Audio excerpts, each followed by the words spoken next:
Cuttack बिड़ानासी drain ट्राजेडीर तदंत हेब एने तीन जणिया कमिटी गठन करिछि कटक महानगर निगम। सप्ताह भितर तदंत करी रिपोर्ट देबाकू कमिटी को निर्देश देछि सीएमसी। ता सहित घटनास्थल में ठिकादार किंबा सुपरभाइजर न रहिबा एक दायित्वहीनता बोली कहिसेंति सीएमसी मेयर।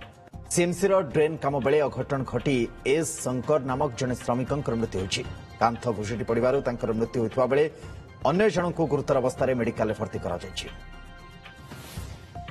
कटक बिड़ानासी जो ट्रेन ट्राजेडी घटी तार तदंत हेब एने तीन जणिया कमिटी गठन करिछि कटक महानगर निगम। सप्ताह भितर तदंत करी रिपोर्ट देवाई निर्देश रही।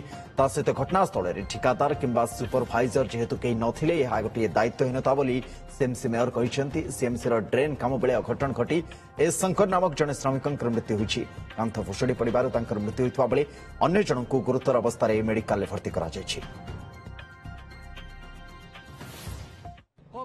शुणुना आम कौन करवा जदि से कंट्राक्टर जे काम कले ठिकादार जे काम कले से जाना कथा जे गोटे लोकर जीवन प्रति विपद एटी काम कले तो से आगु प्रोटेक्शन नहीं काम करवा कथा कि कले नहीं मूल्यवान जीवन पड़ेगा लोकर मूल्यवान जीवन पड़ा पिला बापा किए दब चार्टा कुनी कुनी छुआ अच्छा तो यही कम बयस जहाँ अवहेला इनक्वारी करा तुरंत जेहेतु कमिटी फॉर्मेशन होची जे दायित्व नहीं से वार्ड रे ता अगेंस्ट तुरंत एक्शन निया जाओ ताकि गोटे उदाहरण रहिबो बाकी समस्त को पई से इनक्वारी कमिटी बसैछु एडिशनल कमिशन नेतृत्व रे जे कल्पतरु बेहरा जे एडिशनल कमिशनर अछंती ताका नेतृत्व रे भरत सेठी एग्जीक्यूटिव इंजीनियर अछंती एवं अंतर्जामी पात्र जे डेप्यूटी एग्जीक्यूटिव इंजीनियर अछंती एमाने जेते शीघ्र 7 दिन हो 8 दिन हो रिपोर्ट देबे।